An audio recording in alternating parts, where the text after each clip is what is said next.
O ato de desaparecer se tornou um fenômeno com questões multifacetadas que acrescentam um nível de complexidade. Em uma era tecnológica moderna, em que a vigilância se tornou uma norma, esperaríamos que alguns desses mistérios fossem resolvidos instantaneamente, mas não é isso que acontece.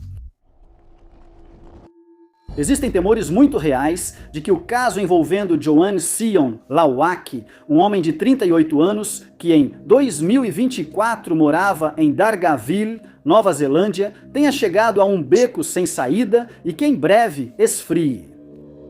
A família dele está desesperada por respostas, mas confia totalmente na polícia da Nova Zelândia e segue esperançosa de que o caso será resolvido. Em um esforço para conseguir novas pistas e informações relevantes, imagens de câmeras de segurança foram agora divulgadas ao público. No dia 2 de agosto daquele ano, os restos mortais de Joanna foram encontrados na praia de Rapiro, entre as praias de Omamari e Aranga, e ficou imediatamente claro para os investigadores que ela foi vítima de crime. Uma investigação de homicídio começou e logo informações foram divulgadas ao público. A polícia anunciou que estava procurando pelas roupas de Joanna, que incluíam uma camiseta branca da Nike, uma calça escura da Everlast e um par de sapatos sem cadarço vermelhos da Adidas. Eles não acharam o carro dela e pediram ao público que procurasse um Mitsubishi Outlander preto. Eles disseram que o veículo ficou estacionado na entrada da praia Omamari, onde testemunhas o viram por volta das 19h do dia 1º de agosto daquele ano. Os investigadores pediram que qualquer pessoa que veja uma caminhonete Toyota Hilux branca, modelo 2012 com carroceria plana e gaiolas para cães na traseira, entre em contato, pois acreditam que o veículo pode estar ligado ao falecimento de Joanne. Joanne e sua família frequentavam a praia onde ela foi encontrada, mas a polícia não revelou se sabe por que ela estava lá na noite em que morreu. Sugeriu-se que ela tinha problemas em casa e por isso dormiu no carro por um tempo, mas isso ainda é especulação, pois nenhuma prova foi encontrada até agora.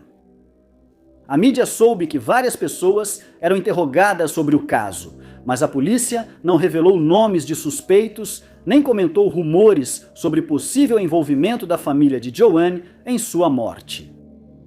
Atualmente, eles buscam as roupas desaparecidas de Joanne e investigam os trajetos dos dois veículos.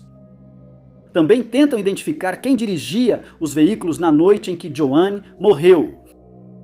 Além disso, não ficou claro se ela foi morta na praia onde foi encontrada ou se ela foi levada para lá por alguém depois do ocorrido.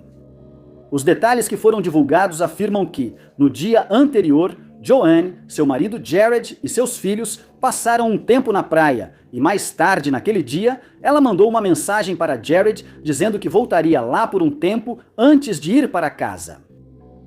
Mas ela não chegou e na manhã seguinte ele começou a entrar em pânico quando acordou e encontrou uma mensagem de texto no celular dela que dizia simplesmente socorro.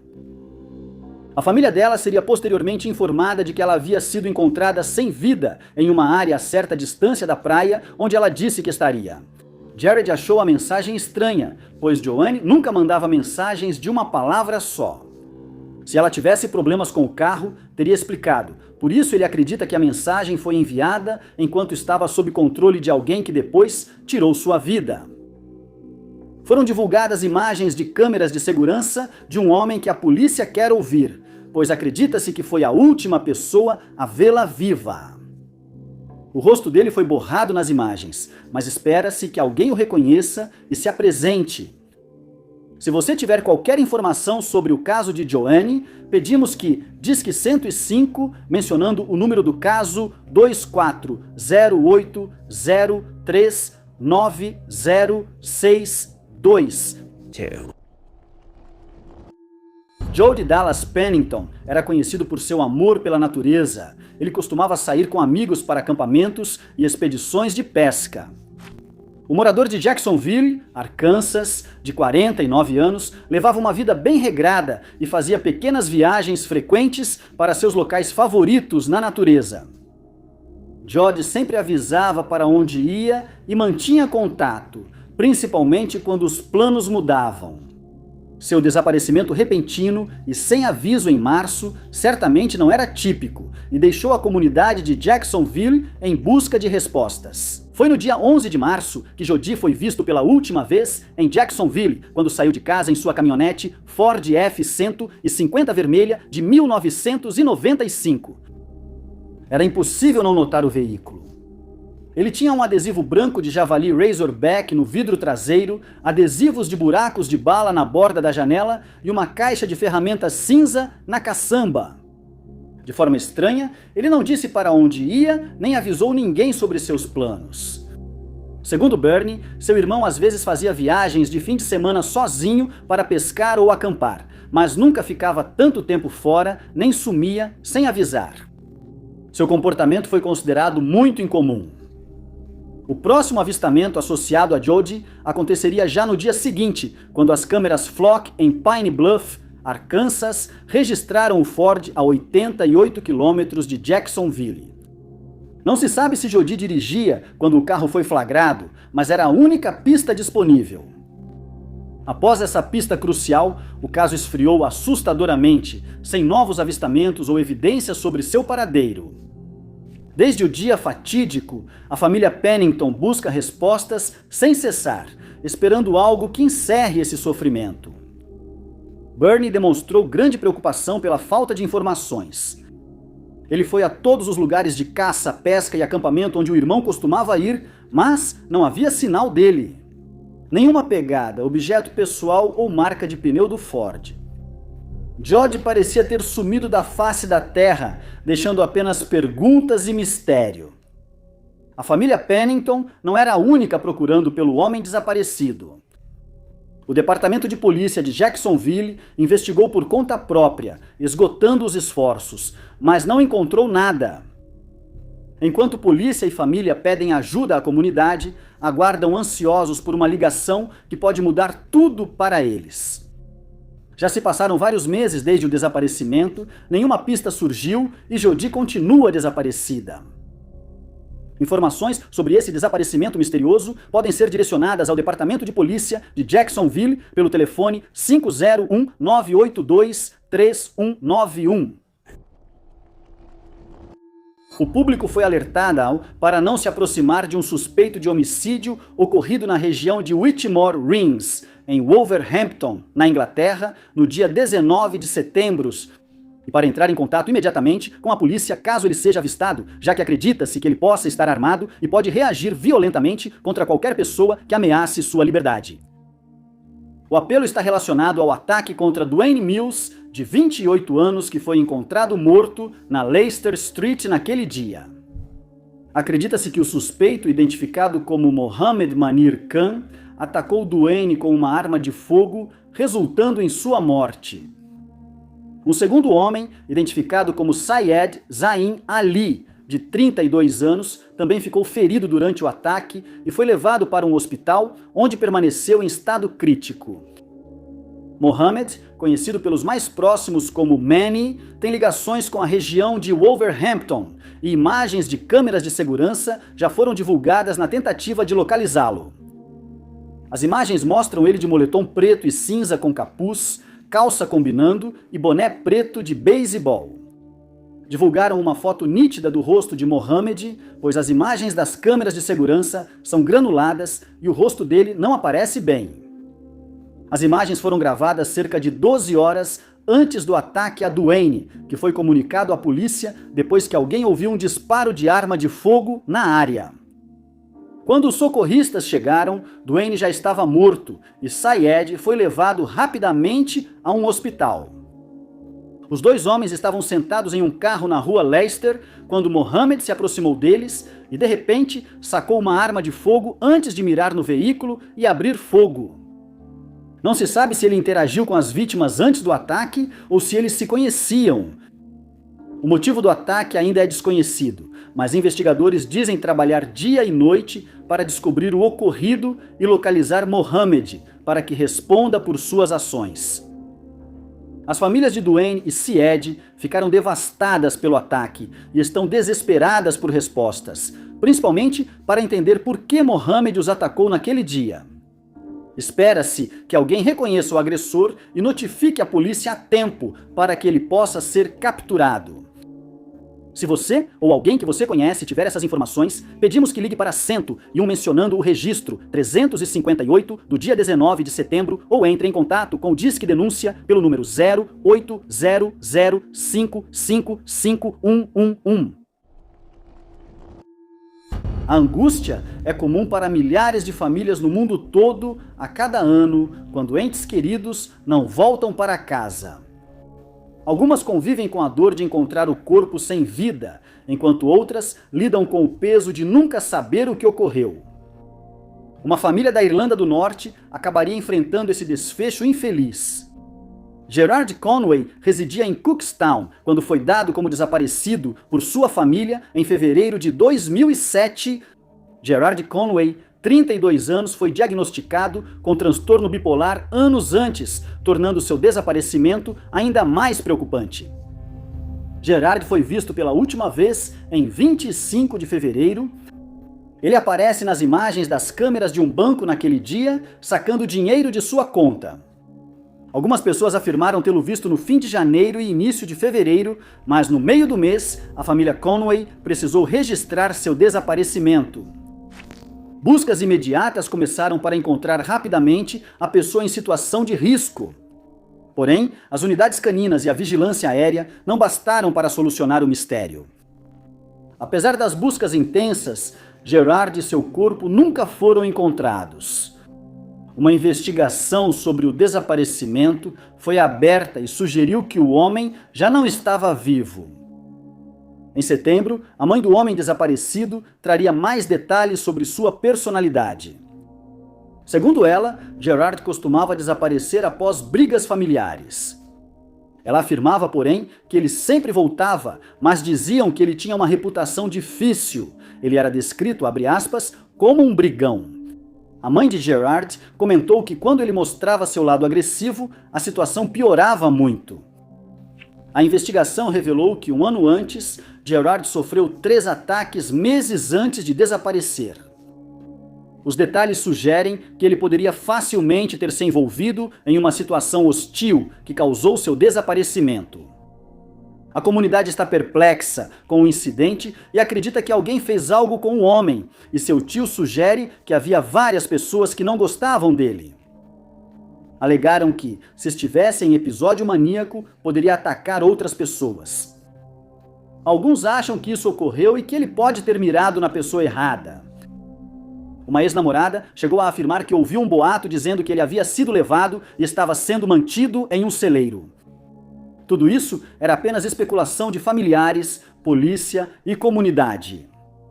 Ninguém sabe ao certo o que aconteceu com Gerard, quais circunstâncias enfrentou ou o motivo de seu desaparecimento enigmático. Vários anos se passaram e o rosto de Gerard continua estampado nos cartazes de pessoas desaparecidas que dominam postes de luz, redes sociais e postagens em blogs. Ninguém trouxe informações que resolvessem o mistério. Informações podem ser direcionadas ao Crime Stoppers pelo número 0800555111 com o número de referência 758 do dia 13 de fevereiro de 2007. A polícia de Gisborne, na ilha norte da Nova Zelândia, pediu que quaisquer testemunhas no caso envolvendo Bill Pine Manji, de 36 anos, se apresentem, já que a investigação sobre seu homicídio chegou a um beco sem saída. No dia 29 de setembro de 2025, um membro do público entrou em contato com a polícia para relatar que havia encontrado um homem inconsciente no subúrbio de Riverdale. Quando os policiais chegaram, encontraram Bill deitado no gramado de uma casa entre a Lytton Road e a Riparada Street. Ele foi levado para um hospital próximo, onde os médicos fizeram tudo o que podiam para reanimá-lo, mas seus esforços foram em vão, pois ele faleceu devido aos ferimentos pouco tempo depois. Foi determinado que a vida de Bill foi tirada com o uso de uma arma de fogo, mas os acontecimentos que levaram ao ataque continuaram sendo um mistério. Sabe-se que vários itens foram coletados da cena do crime, todos enviados para análise forense. Os investigadores disseram saber que havia várias pessoas na área durante o ataque e pediram que se apresentem para serem eliminadas como suspeitas. Desde então, eles divulgaram imagens de câmeras de segurança de pessoas com quem gostariam de conversar sobre o caso de Bill, pois acreditam que essas pessoas estão diretamente ligadas ao ataque contra ele. Apesar da baixa qualidade das imagens, divulgaram as descrições dos dois indivíduos. Ambos são vistos nas imagens vestidos com moletons de capuz, com os capuzes levantados, possivelmente numa tentativa de esconder o rosto das câmeras de segurança da região. O primeiro suspeito foi flagrado pelas câmeras enquanto fugia de Forrester House, atravessando a rua Ormond e entrando na rua Riparada. A segunda pessoa de interesse foi vista deixando a mesma casa rumo ao centro. A pessoa caminhou pela rua Mary e depois pela rua Ormond, antes de desaparecer do alcance das câmeras. Acredita-se que a dupla esteja envolvida em outros crimes também. A polícia revelou que eles também podem ser responsáveis pelo roubo de um Hyundai Sonata, que foi furtado da Forrester House no dia 28 de setembro, entre 19h30 e meia-noite. Sabe-se que o carro foi conduzido da rua Riparada para a Estrada Layton, em direção à região de Elgin. Em seguida, ele foi visto na rua Aberdeen no dia seguinte, antes de ser abandonado na rua Churchill, onde foi encontrado em 20 de outubro. Se você tiver qualquer informação que possa ajudar a resolver o caso de Bill, entre em contato com a polícia ligando para 105, mencionando a Operação Bushman ou o número do caso 250-929-9035. Desde a infância, Mark Wallace Davis, nascido em fevereiro de 1985, era descrito como uma pessoa gentil. Enquanto crescia, ganhou o apelido de Pequeno Michael Jordan e era marcante para sua família. Por isso, sua ausência hoje causa dor, enquanto os familiares seguem lutando por respostas. Era 2018 Davis, morando em Clarksville, Tennessee, se tornou pai de 6 filhos. Ele amava os filhos e passava quase todo o tempo livre com eles, fora do trabalho na construção civil. Eles não sabiam, mas aquele ano seria a última vez que seus filhos o veriam. Foi no dia 15 de junho que Davis foi visto pela última vez em um posto de gasolina Marathon, na 1230 Preachers Mill Road, que desde então foi fechado. Câmeras de segurança flagraram o homem de 33 anos chegando em seu caminhão branco e vermelho. Depois entrou na loja e usou o banheiro.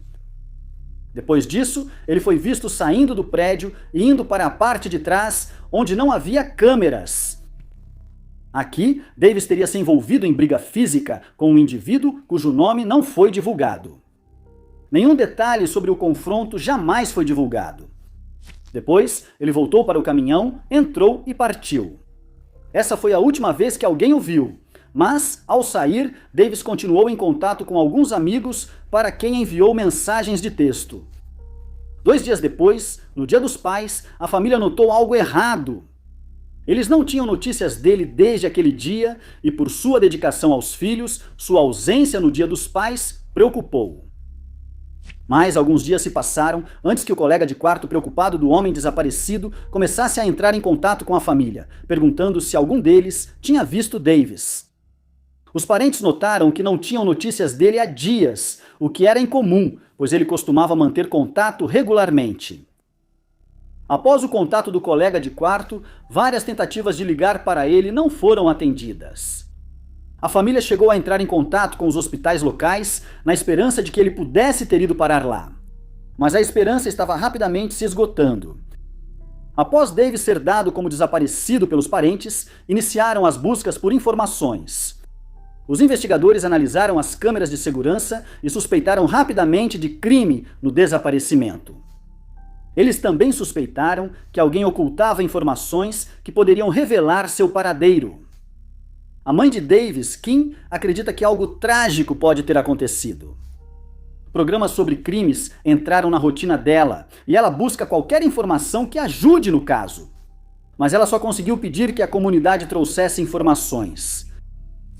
Kim foi ao Facebook para espalhar a notícia sobre o desaparecimento do filho, levando vários desconhecidos a se unirem em um esforço conjunto para vasculhar Clarksville, desde os lugares que ele costumava frequentar até locais onde ele nunca teria ido.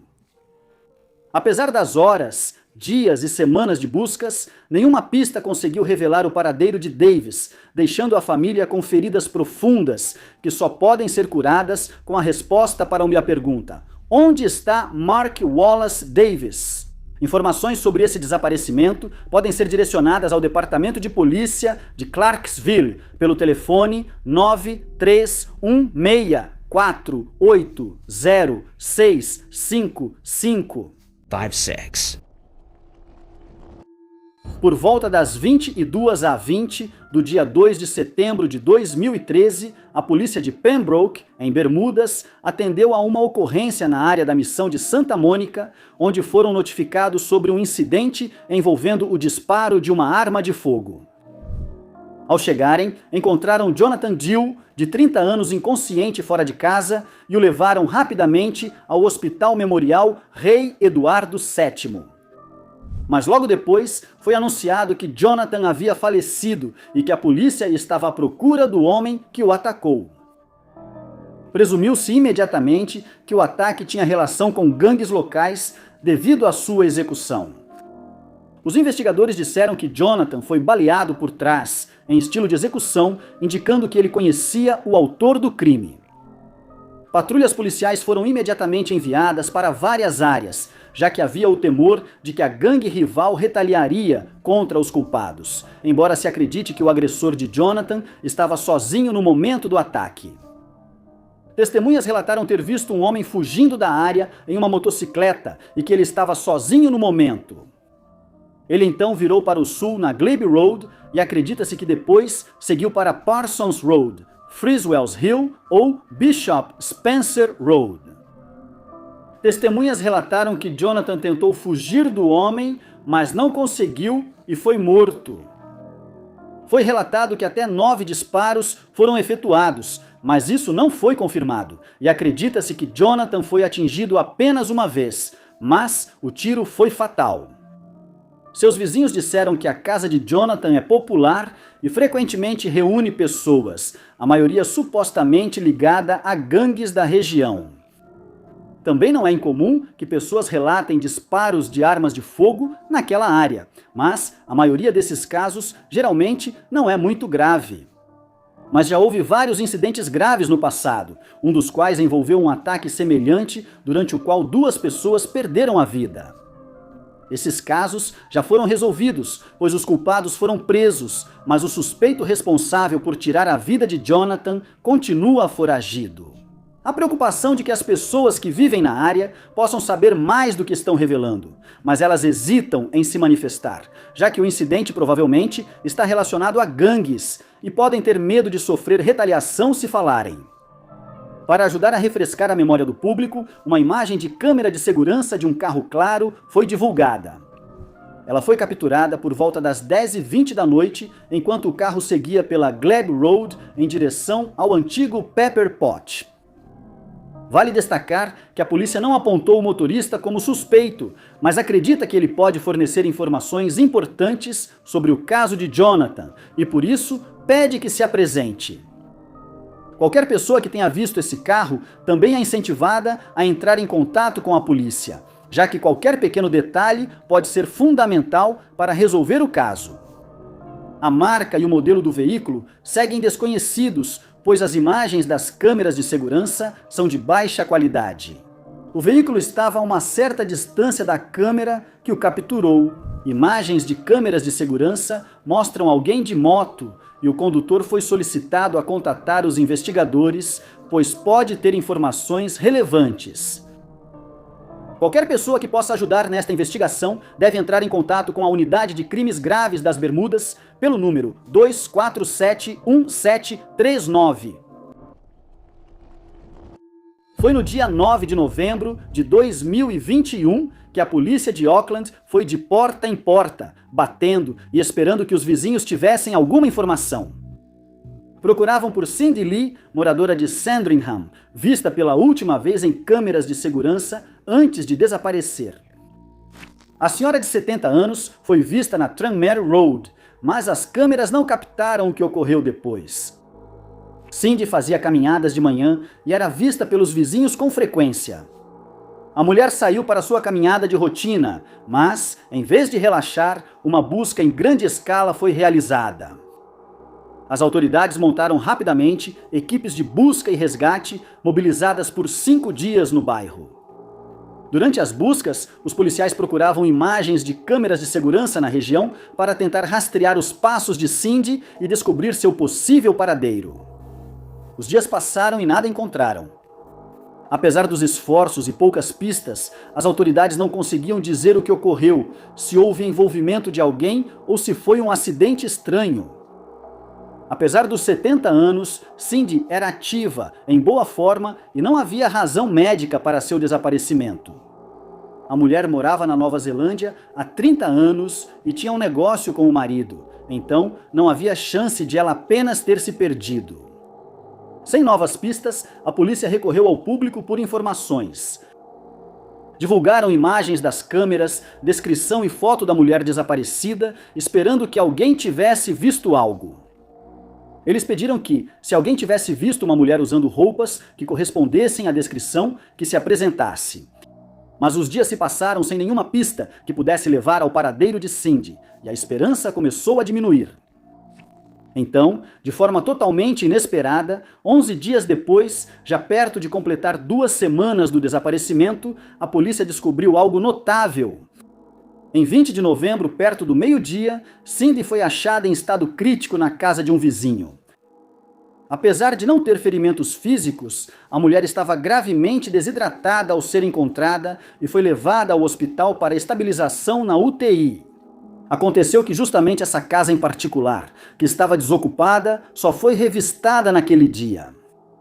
A polícia revelou que Cindy havia sido localizada, mas não pôde dizer o que levou ao seu desaparecimento e que isso só seria esclarecido quando ela estivesse bem o suficiente para falar.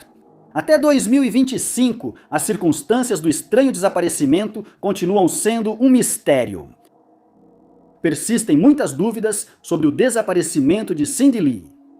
Como ela entrou? Se a polícia bateu na porta, por que não gritou? Foi um sequestro mal sucedido ou um episódio médico desconhecido o responsável?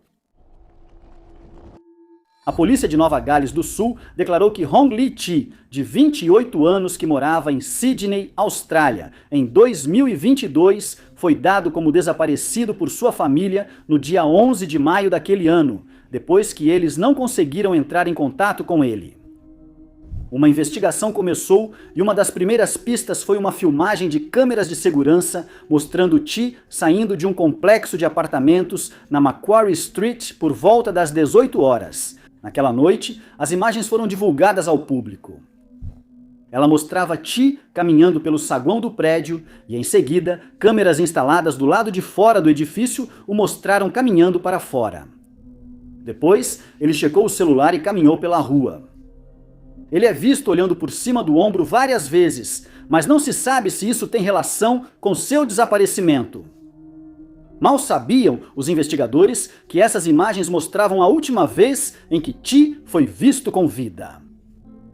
A família relatou que o viu pela última vez no Sydney Town Hall em 11 de maio por volta da 1h da tarde.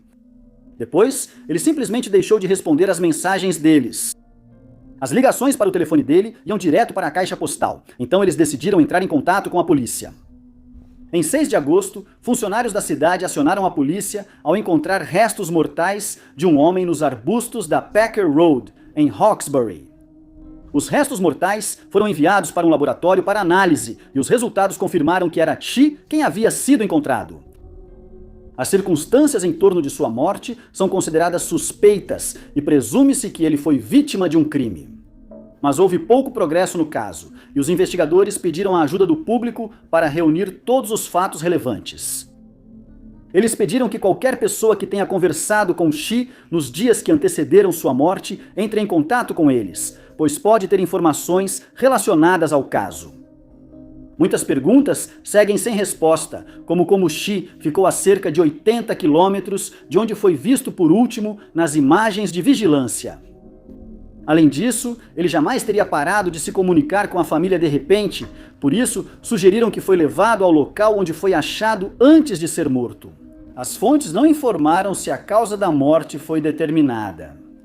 Também não se sabe qual foi o motivo do ataque contra ele, mas logo uma imagem mais clara começou a surgir quando os investigadores começaram a reunir informações sobre a vida de Shi. Revelou-se que ele era um traficante de drogas de baixo nível. E finalmente, eles identificaram um suspeito, Ferenc Stemmler, de 28 anos, que foi levado para interrogatório. Mas, sem nenhuma evidência ligando ele ao caso de Shi, ele ainda não foi acusado. Desde então, Stemmler foi apontado como suspeito em outro caso, no qual 2 homens, Mulya e Etuat Sial, foram alvo de um homem mascarado armado enquanto visitavam uma barbearia. Os 2 homens sobreviveram após tratamento dos ferimentos. Quem tiver informações sobre o caso de Shi deve contatar o Crime Stoppers. 333-000. A polícia tem poucas pistas sobre o desaparecimento de Scott Schwartz, visto pela última vez em imagens de câmeras de segurança ao sair de seu condomínio em Liberty Township, Ohio. O Liberty Center tem várias câmeras, mas só uma captou Scott Schwartz. O vídeo do departamento do xerife do condado de Butler mostrou Scott Schwartz descendo a escada às 20h13, usando uma camisa cinza do CSI e jeans escuros. E então ele desapareceu. Scott, um homem de 60 anos que mora na altura do número 7500 da Blake Street, tinha família morando na Geórgia, o que fazia com que ele frequentemente dividisse seu tempo entre os 2 lugares. Foi no dia 19 de agosto de 2024 que ele saiu de seu apartamento e em seguida desapareceu. 2 dias depois, sua esposa procurou o departamento do xerife de Butler para registrar o sumiço do marido. Ela disse aos policiais que estava tendo dificuldades para entrar em contato com ele e que ficar tanto tempo sem notícias dele era, sem dúvida, algo fora do comum. Os investigadores foram ao apartamento logo depois, buscando pistas sobre seu paradeiro. Só havia as imagens das câmeras de segurança. Os policiais não encontraram sinais de arrombamento, mas acharam um pouco de comida deixada no balcão, supostamente do Brill Italian Grill, o que aparentemente indicava que Scott pretendia voltar ao apartamento. O carro e o celular dele também ficaram para trás. Ele nunca apareceu em outras câmeras que mostrassem seus próximos passos ou se alguém foi buscá-lo. Após quase um ano, o escritório do xerife não recebeu pistas ou informações sobre o paradeiro de Scott. Enviaram alertas a delegacias, inclusive em Columbus, esperando que alguém tivesse visto algo. Apesar de terem analisado seu celular, registros financeiros e computador, nenhuma pista surgiu. A polícia não achou indícios de ação criminosa, nem sinais de que ele tenha sacado ou usado dinheiro desde então. Scott desceu as escadas naquele dia e desapareceu misteriosamente. Qualquer informação que possa ajudar a localizar esse indivíduo pode ser direcionada ao departamento do xerife do condado de Butler pelo telefone 5137-851-300, com o número do caso 245.789. Imagens de câmeras de segurança foram disponibilizadas em um caso conhecido como o envenenamento de Salisbury, durante o qual um ex-oficial militar russo e sua filha Yulia foram alvo de uma tentativa de assassinato em 4 de março de 2018. Tudo começou quando Sergei e Yulia voaram de Moscou para o aeroporto de Heathrow, na Rússia, e chegaram lá por volta das 14h40 do dia 3 de março. No dia seguinte, o carro de Sergei foi visto dirigindo em direção a Devizes Road, em Salisbury, e os 2 então visitaram um shopping onde passaram algum tempo em um bar. Depois, eles fizeram uma refeição no restaurante Zizi e saíram por volta das 15h30 após pagar a conta. Cerca de 40 minutos depois, a polícia foi informada que um homem e uma mulher, pai e filha, foram encontrados inconscientes em um banco de parque em Salisbury. Um chefe de enfermagem se deparou com a cena e imediatamente percebeu que algo estava errado ao notar que Yulia estava espumando pela boca e que seus olhos estavam vidrados, brancos e abertos, apesar de ela estar inconsciente. Foram reanimados várias vezes, mas continuavam desmaiando. Quando a ambulância chegou, foram levados ao hospital para tratamento. Logo depois, policiais que estavam envolvidos no caso começaram a apresentar sintomas estranhos, com um policial que havia ido à casa de Sergei acabando no hospital em estado grave. Foi constatado que 2 policiais estavam com coceira nos olhos e dificuldade para respirar.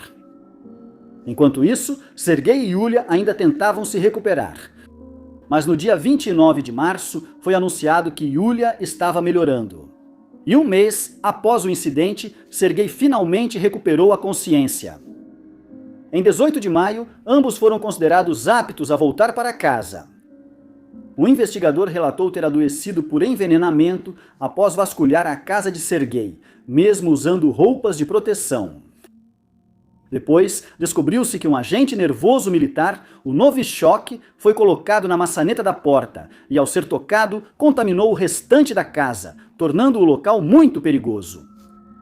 Assim, uma estrutura selada foi construída em 2019 ao redor do prédio e o telhado removido por uma equipe militar. Nos 4 meses seguintes, o restante da casa foi descontaminado e reconstruído.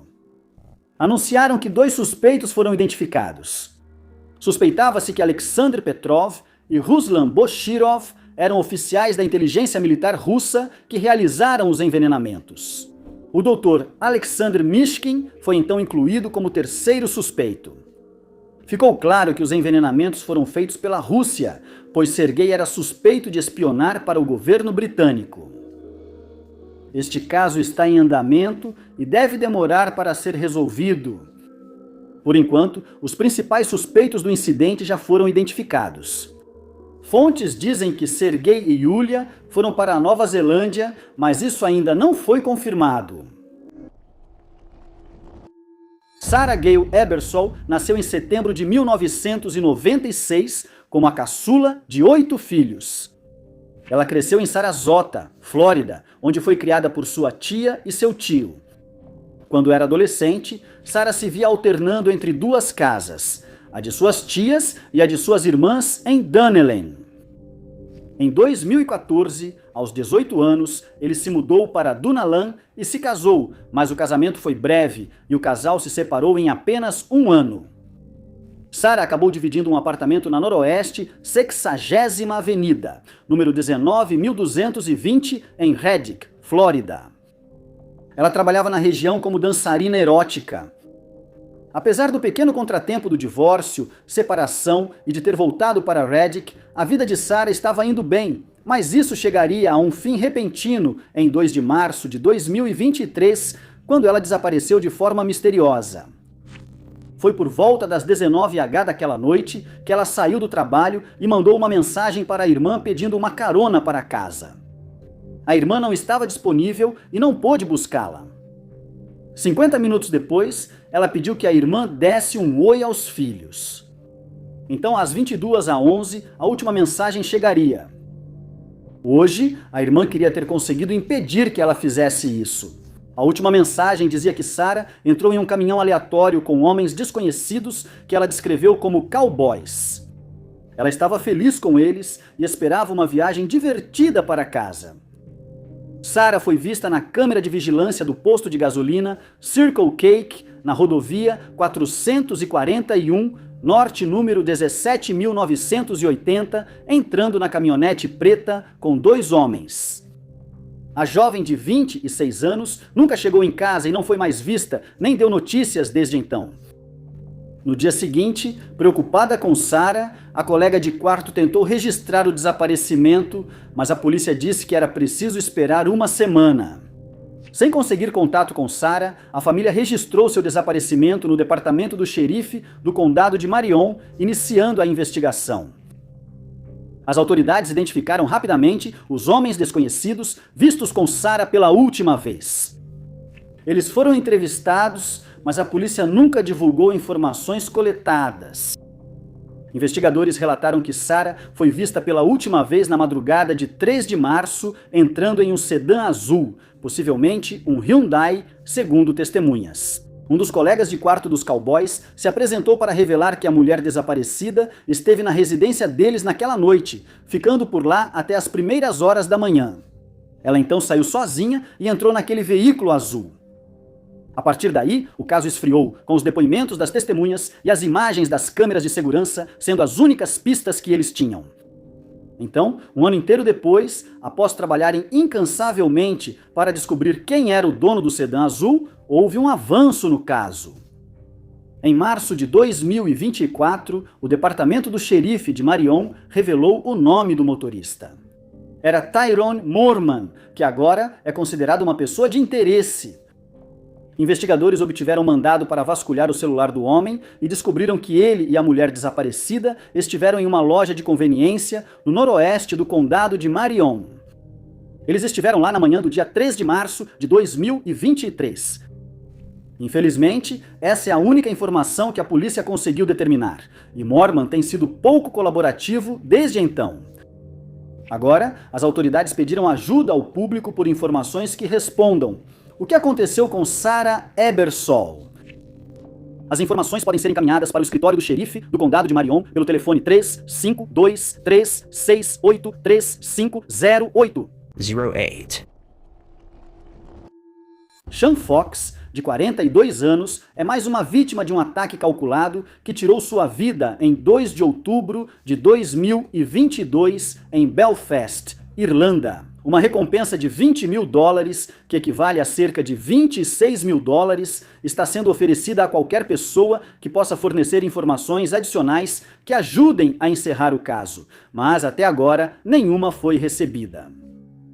Naquela tarde, Sean estava visitando o Donegal Celtic Football Club, em Belfast, onde foi visto por várias pessoas tomando alguns drinks no salão de eventos. O clube virou um caos quando 2 homens entraram e o atacaram diante de várias testemunhas. Eles contaram aos investigadores que o ataque foi claramente planejado, pois os 2 homens foram direto a Sean e atiraram. Eles seguiram atirando após ele cair, em certo momento ficando em pé sobre ele enquanto disparavam. Depois, fugiram em direção a Gaydor Gardens e ainda não foram identificados, mesmo vistos por vários clientes do clube. O incidente aconteceu em menos de 60 segundos e deixou várias pessoas traumatizadas com o que presenciaram. Os 2 homens possivelmente conheciam a rotina de Sean, pois ele ia ao clube de forma irregular e deviam saber que ele pretendia passar um tempo lá naquele domingo à tarde. A polícia afirmou que é um milagre que mais ninguém tenha se ferido, já que cerca de 20 tiros foram disparados em questão de poucos segundos, e muitos dos projéteis disparados ricochetearam no chão, passando por pouco dos transeuntes. Eles disseram que ataques desse tipo não têm lugar em uma sociedade civilizada e que os agressores devem ser encontrados rapidamente para que a justiça seja feita. Sugeriu-se que o caso de Sean pode ter relação com outro em que um amigo seu também morreu em ataque similar. Naquele incidente de 2018, Jim Donegan, de 43 anos, estava esperando seu filho no carro do lado de fora da escola St. Mary's Grammar, quando foi atacado por um homem que acredita se fazer parte de um grupo paramilitar. O ataque também foi realizado em plena luz do dia, e o homem em questão aparentemente não se importou em ser visto por várias testemunhas, assim como aconteceu no ataque a Sean. No caso de Donegan, apesar de ter feito vários inimigos, a família de Sean e os investigadores ainda não identificaram um motivo para o atentado, pois ele era muito querido na região. Imagens das câmeras de segurança dos 2 homens foram divulgadas, mas eles ainda não foram identificados. O primeiro homem veste moletom azul claro com capuz, boné de beisebol, calça cinza, sapatos pretos e luvas bicolores para não deixar impressões digitais na cena do crime. O segundo homem estava vestido com um moletom claro com capuz e listras vermelhas nas mangas, um boné de beisebol, botas cinza e luvas bicolores. Se você viu algo útil naquele dia ou reconhece algum dos homens nas imagens, pedimos que entre em contato com o Crime Stoppers pelo BAUS 111. Foi no dia 27 de novembro de 2024 que Michael Bounds, de Eureka, Califórnia, saiu de casa para ir ao supermercado. Ele supostamente faria compras com um amigo e deveria encontrá-lo em algum momento depois das 16h30 daquele dia. Mas parece que ele nunca chegou ao Pine Hill Apartments para encontrar o amigo e desapareceu sem deixar pistas. A família só percebeu que algo estava errado após 2 dias. Na tarde de 29 de novembro, ele foi dado como desaparecido ao Departamento de Polícia de Eureka, iniciando uma busca rápida que revelou vários detalhes assustadores. A primeira informação que eles descobriram foi que antes do seu desaparecimento, por volta das 15h, câmeras de segurança flagraram o homem de 60 anos sozinho no mercado Murphy, em Blue Lake, antes de encontrar o amigo. O próximo detalhe veio de uma testemunha que afirmou ter visto o Dodge Charger prata 2006 com a placa 9 CCF459 pertencente a Michael, próximo aos apartamentos Pine Hill, por volta das 17h52 daquele dia. Esse veículo seria achado em 30 de novembro. Ele foi achado abandonado e destrancado na esquina das ruas Vance e Eureka, em Pine Hill. O Charger estava a 3 quarteirões do apartamento do amigo, o que era estranho, mas Michael não foi visto. Dentro estava o celular dele, que estava sem bateria. Investigadores esperavam que os dados do celular dele dessem pistas para reconstruir os últimos momentos do desaparecido e talvez indicar seu paradeiro. Infelizmente, eles não conseguiram obter um mandado. Obstáculos legais e dados bloqueados podem estar impedindo a solução do enigma. As autoridades vasculharam a área, mas não encontraram pistas ou evidências sobre seu paradeiro. A polícia achou outra gravação de câmeras de segurança da área onde o veículo foi localizado. O vídeo mostrava o Charger chegando na Avenida Vance com os faróis apagados. O carimbo de data e hora indicava 20h05, horas depois de uma testemunha tê-lo visto. O que ocorreu após as 20h05 daquela noite segue desconhecido, gerando um mistério duradouro que deixou a comunidade com uma sensação sinistra. Sem pistas e sem indícios, a única coisa que restou ao Departamento de Polícia de Eureka foi realizar mais buscas. A terceira operação envolveu o Departamento de Polícia de Eureka e equipes de busca e resgate. Eles vasculharam juntos 31 acres de área verde, perto de onde o carro de Michael foi encontrado. Voluntários do Corpo de Bombeiros e 6 cães participaram dos esforços, mas sem sucesso. Michael havia desaparecido. O sumiço seguiu intrigando a comunidade da Califórnia, que se questionava sobre o ocorrido naquele dia. Informações sobre o desaparecimento de Michael Bounds podem ser direcionadas à Polícia de Eureka pelo telefone 707-441-4060. 60. Aten Borsinos, de 21 anos, pode até ser filho de um ex-policial de Melbourne, Austrália, mas certamente não seguiu os passos do pai. Ele era conhecido por se envolver em diferentes tipos de atividades criminosas, e acredita-se que isso foi um fator no ataque que tirou sua vida. Quando ainda era adolescente, Borsinos decidiu entrar para uma gangue comandada por Qasim Hamad e seu primo Ahmad Al-Hamza. Hamad é conhecido por participar do comércio ilegal de tabaco na Austrália. Borsinos teria participado de um assassinato organizado que matou Suleiman Abdul Rahim, um gangster de destaque encontrado morto em um estacionamento subterrâneo de um prédio na High Street, em Preston. Acredita-se que os 4 homens ficaram à espera de Abdul Rahim chegar, e quando ele apareceu acompanhado de sua namorada, foi atacado. A namorada tentou socorrer enquanto a polícia era chamada, mas Abdul Rahim já havia falecido quando chegaram. Os investigadores têm certeza de que o ataque a Borsinos foi cuidadosamente planejado e que matadores profissionais foram contratados para executar o crime. Imagens de câmeras de segurança, já divulgadas, confirmam que os agressores usaram carros roubados meses antes para segui-lo antes do ataque, ocorrido em plena luz do dia. Curiosamente, ele compareceria ao tribunal para responder a acusações relacionadas a armas, infrações de trânsito e substâncias ilícitas. E ainda não se sabe se isso tem relação com o ataque contra ele. Até agora, o motivo do ataque é desconhecido, mas acredita-se que foi encomendado por causa do envolvimento de Borsinos com o crime organizado. Os dois homens foram flagrados por câmeras de segurança e a polícia pede que quem os reconhecer se apresente. As imagens mostram dois homens deixando um shopping em Epping com sacolas de papel pardo.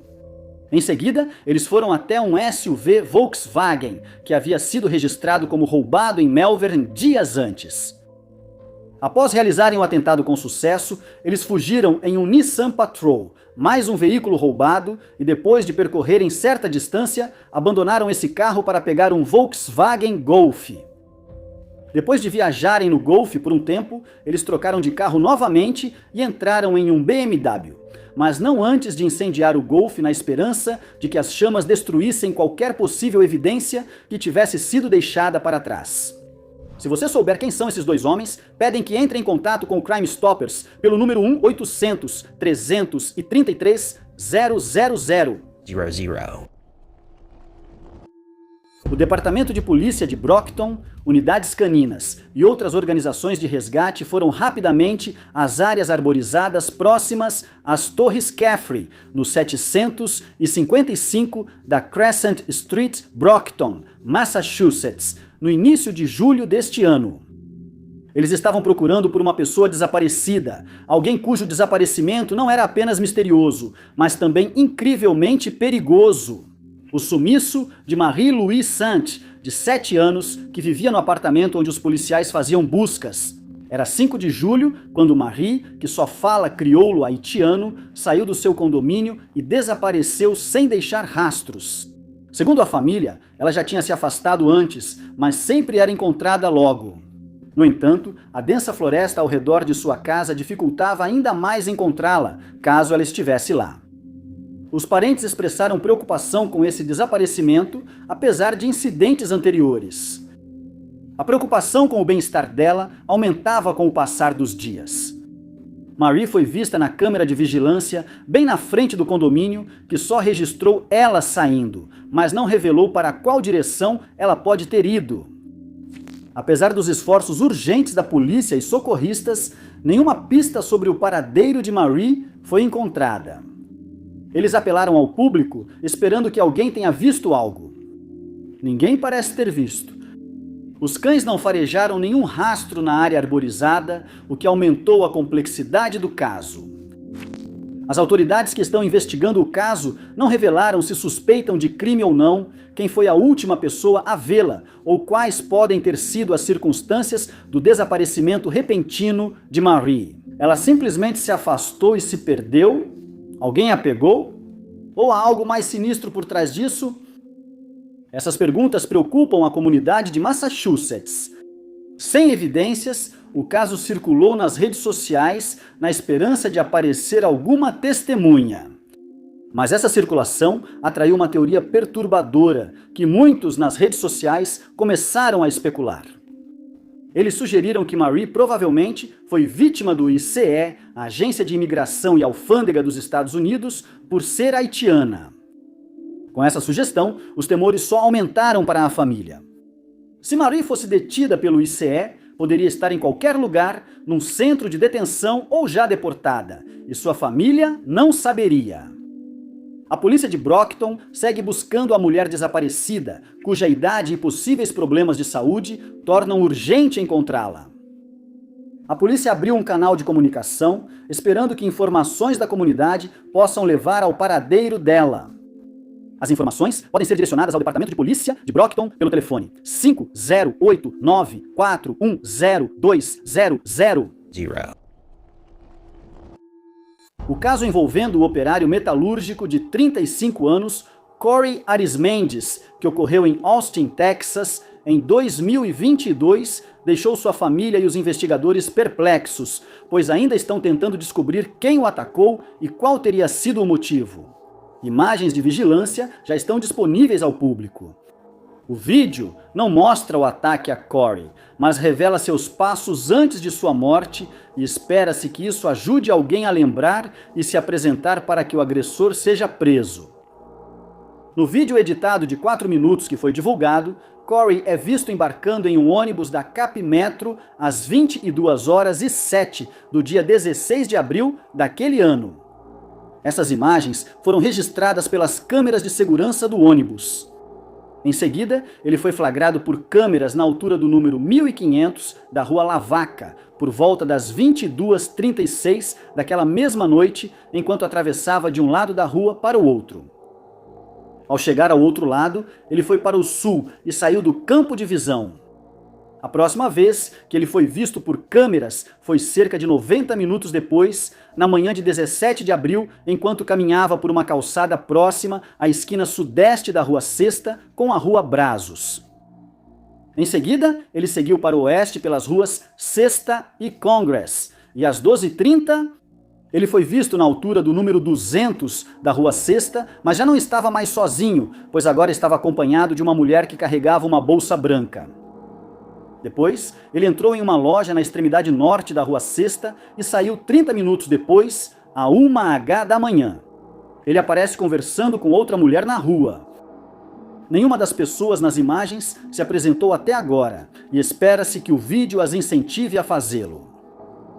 Mais tarde, naquela manhã, a polícia foi chamada após Corey ser encontrado morto na rua, na altura do número 200 da East Milton Street.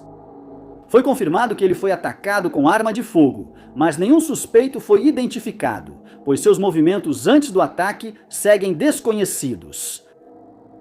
Desde então, sua mãe disse que um mês antes do ataque, Corey contou que sabia que alguém tiraria sua vida.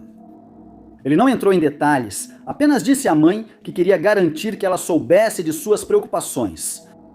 Em determinado momento, Corey considerou deixar Austin e voltar para a casa da família em Fort Bend, mas sua família afirmou que fugir dos problemas não fazia parte de sua natureza, então ele decidiu não se mudar. Um amigo próximo de Corey disse que notou uma mudança em seu comportamento semanas antes da morte. Ele já não falava tão abertamente como de costume e parou de se comunicar com quase todos. A polícia pediu que qualquer pessoa que se reconheça nas imagens se apresente, pois pode, sem saber, ter informações que possam ajudar na investigação. Se você souber quem atacou Corey ou tiver qualquer informação adicional sobre o caso dele, pedimos que entre em contato com a Unidade de Homicídios do Departamento de Polícia de Austin pelo telefone 512-974-8477. 77. Nenhum pai espera ser aquele que fica na frente do microfone de um repórter, tendo que descrever seu filho na esperança de que alguém o tenha visto porque ele desapareceu ou deixou de entrar em contato. Essa seria exatamente a situação em que a família Vidal se veria diante do desaparecimento de seu filho adulto, Zachary Vidal. Eles o chamavam de ótimo garoto, que adorava estar com a família e aguardava ansioso os encontros em que todos se divertiam juntos.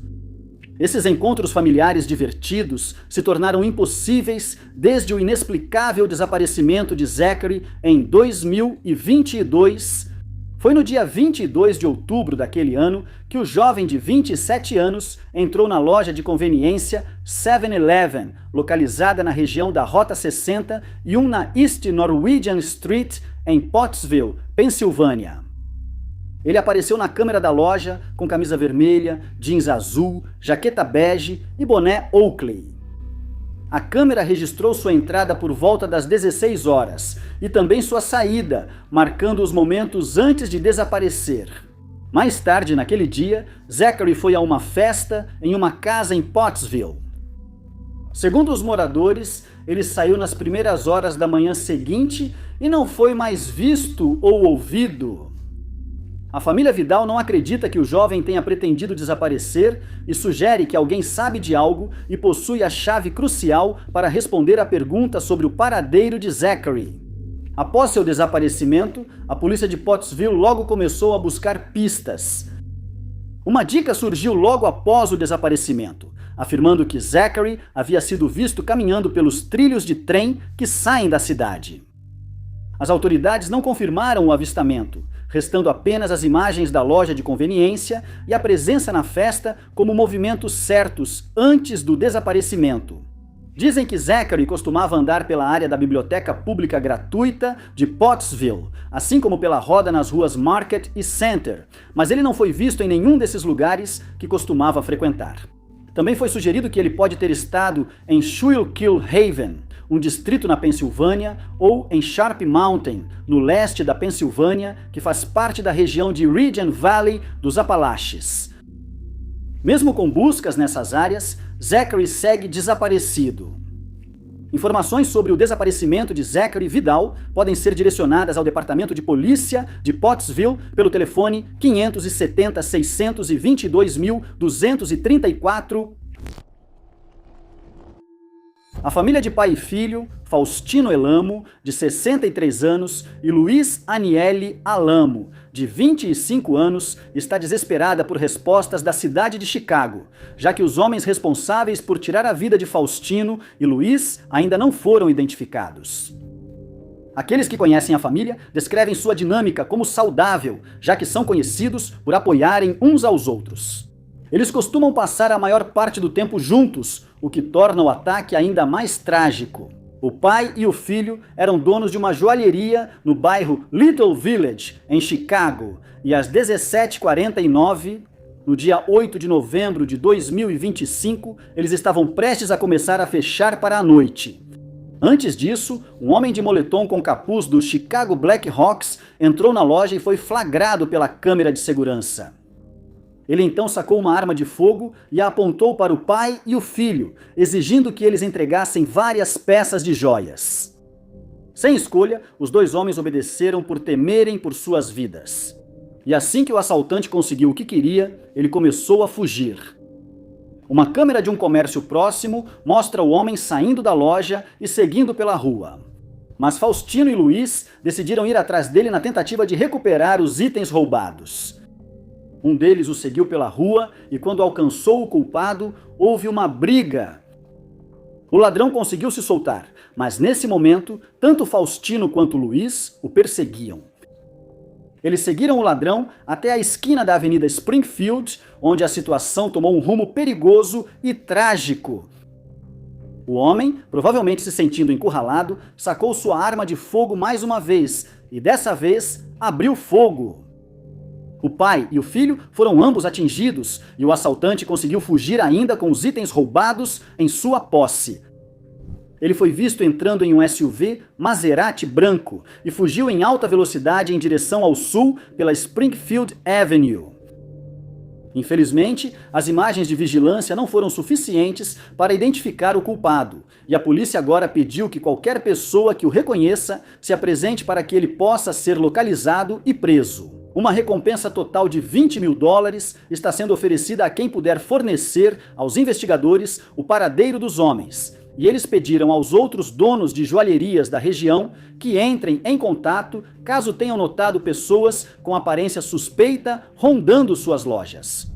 Qualquer pessoa que reconheça um dos dois homens deve entrar em contato com o Departamento de Polícia de Chicago pelo número 312-746-8252. Vivendo com várias condições médicas, Donita Luda Wilkerson, que em 2020 já tinha 6 filhos, com idades entre 15 e 22 anos, foi também nesse ano que ela ficou na casa do irmão em Evansville, Indiana, apenas para desaparecer, deixando para trás um mistério aparentemente insolúvel. No dia 21 de junho, Donita saiu da casa do irmão, perto das avenidas Lodge e Taylor, dizendo à filha mais nova que voltaria logo. Ninguém sabia que seria a última vez que a veriam. A mulher de 44 anos não retornou naquela noite e todas as tentativas de contato falharam. Na manhã seguinte, ao notarem que ela não tinha retornado às ligações, os familiares registraram seu desaparecimento na delegacia e iniciaram as buscas por Donita.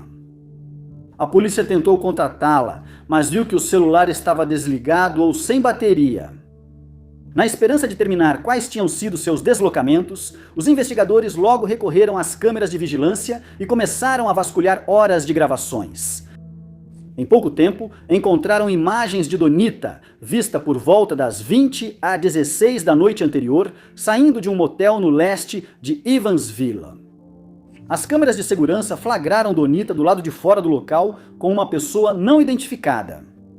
Ao se afastar daquele homem, Donita foi vista entrando em uma Chevrolet Suburban prata de 2004 que tinha teto solar e vidros escurecidos. E finalmente, eles tinham uma pista.